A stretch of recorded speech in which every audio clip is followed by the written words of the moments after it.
सभी साथियों को जय भीम।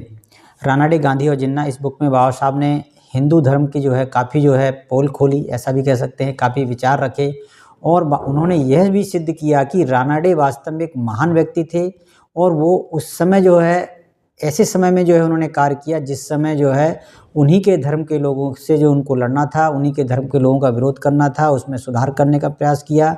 उन्होंने सबसे ज़्यादा जो जोर है सामाजिक जो है सुधार को दिया।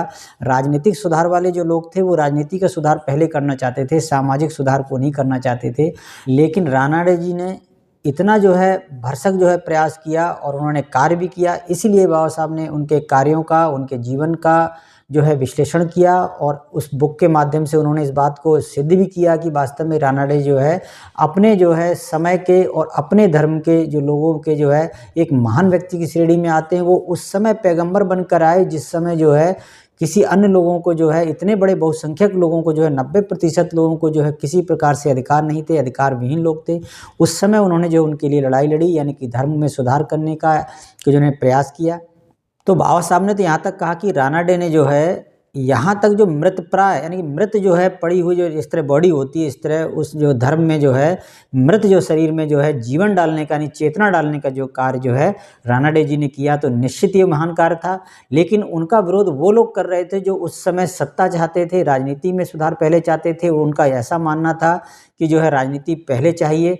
तो उस समय बाबा साहब ने ऐसे 3 कारण भी बताए कि इन 3 कारणों से जो है ऐसा हो सकता है कि वो लोग जो है राजनीति में पहले सुधार करना चाहते हों। तो उन्होंने, जैसे आप पिछली कड़ियों में देख के जान सकते हैं वो 3 कारण कौन से थे। जैसे मैं संक्षिप्त में आपको बताना चाहूँगा, जैसे वो ये चाहते होंगे कि जो है पहले हम लोगों को अधिकार दें, यानी कि सत्ता हासिल करके अधिकार देंगे लोगों को, बाद में सुधार हो पाएगा। तो बाबा साहब ने कहा जो अधिकारी नहीं है उन लोगों पर आपने सत्ता हासिल भी कर ली तो अधिकार विहीन लोग तो वैसे भी गुलाम होते, उनको सत्ता का कोई लाभ नहीं है। दूसरा, यदि उन्होंने कहा कि मौलिक अधिकार भी देना चाहते हैं तो बाबा साहब ने कहा इसका भी कोई लाभ नहीं, क्योंकि जो अधिकार विहीन लोग हैं उनको मौलिक अधिकार का भी कोई भी लाभ नहीं है, क्योंकि जब तक समाज जो है उनको मान्यता ना दे कोई भी कानून किसी प्रकार का जो है किसी भी जनता के लिए कोई भी लाभ नहीं, क्योंकि इतना बड़ा जो समुदाय यानी जो अधिकार जिसके पास है, सत्ता जिसके पास है, वो जो है मानने को अब तैयार नहीं है, तो इसलिए वह भी काम का नहीं है। तीसरा जो है वे शायद स्वशासन चाहते होंगे, अपना शासन चाहते होंगे। तो बाबा साहब ने कहा यह भी जो है एक झूठी बात है कि जो लोकतंत्र चाहते हैं, मान लीजिए, तो बाबा साहब ने कहा लोकतंत्र भी जो है एक तरह से झूठा है, वह भी किसी काम का नहीं है जब तक कि वास्तव में समाज में जो है लोकतंत्र ना हो। तो बाबा साहब ने कहा लोकतंत्र कुछ है ही नहीं जब तक वह वास्तव में क्या है, समाज तंत्र है। समाज का जो है जब एक रूपता आएगी तभी जो है लोकतंत्र काम करेगा। तो इतना सब कुछ करने के बाद जो है वास्तव में रानाडे जी ने जो है कितना जो है प्रयास किया, कितना जो है उन्होंने संघर्ष किया अपने लोगों के विरोध में जाकर, तब जाकर जो है बाबा साहब ने उनके कार्यों का विश्लेषण करके ये कहा कि वास्तव में वो जो है एक महान व्यक्ति की श्रेणी में आते हैं। महान कोई ऐसे नहीं आते, महान कोई, बाबा साहब ने ऐसे ही नहीं कह दिया किसी को।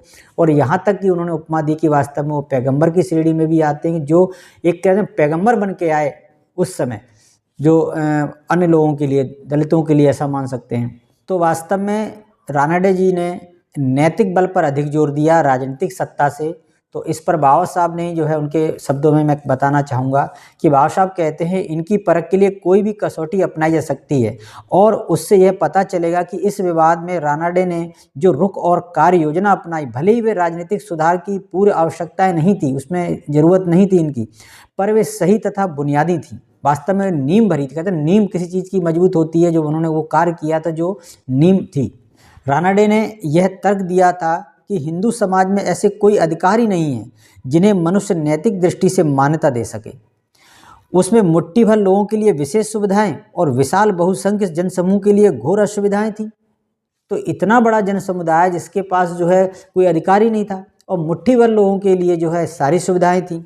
रानाडे ने अधिकार सृजन के लिए संघर्ष किया, यानी कि अधिकार को बनाने के लिए, अधिकार को देने के लिए जो है, उसको पैदा करने के लिए जो है, सृजन करने के लिए उन्होंने जो है कार्य किया। रानाडे हिंदू समाज की रुग्ण तथा मृतप्राय चेतना में जीवन का संचार करना चाहते थे, क्योंकि मरी हुई जो चेतना थी हिंदू समाज में उसको जगाना चाहते थे, उसमें जो है एक तरह जान डालना चाहते थे। रानाडे के ऐसे सामाजिक लोकतंत्र का निर्माण करना चाहते थे जिसके बिना किसी प्रकार की निश्चित तथा स्थायी राजनीति हो ही नहीं सकती। अगर निश्चित और स्थायी राजनीति करनी है तो वास्तव में एक सही लोकतंत्र का निर्माण होना चाहिए। तो बात आती है यहाँ पर दो लोग परस्पर विरोधी हो गए, एक राजनीतिक जो है सुधार करने वाले, राजनीतिक सत्ता प्राप्त करने वाले, और समाज सुधार करने वाले जैसे रानाडे। तो संघर्ष दो परस्पर विरोधी दृष्टिकोणों के बीच था और वह इस प्रश्न पर केंद्रित था कि एक राष्ट्र के जीवित रहने के लिए राजनीतिक स्वतंत्रता तथा सशक्त नैतिक ताने बाने में से कौन सा अधिक महत्वपूर्ण है। तो इस बीच में संघर्ष चल रहा था कि वास्तव में राजनीतिक जो है सत्ता सबसे ज़्यादा महत्वपूर्ण है या सामाजिक जो है सुधार सबसे ज़्यादा महत्वपूर्ण है। तो रानाडे का विचार था कि नैतिक बल राजनीतिक स्वतंत्रता से अधिक महत्वपूर्ण है, इसलिए जो है उन्होंने लगातार जो है नैतिक बल पर, एक सामाजिक सुधार पर जो है विशेष कार्य किया। तो बाबा साहब कहते हैं यही विचार महान इतिहासकार लेखी का भी था। वह इतिहास का सावधानी पूर्वक तथा तुलनात्मक अध्ययन करके इस निष्कर्ष पर पहुंचे थे।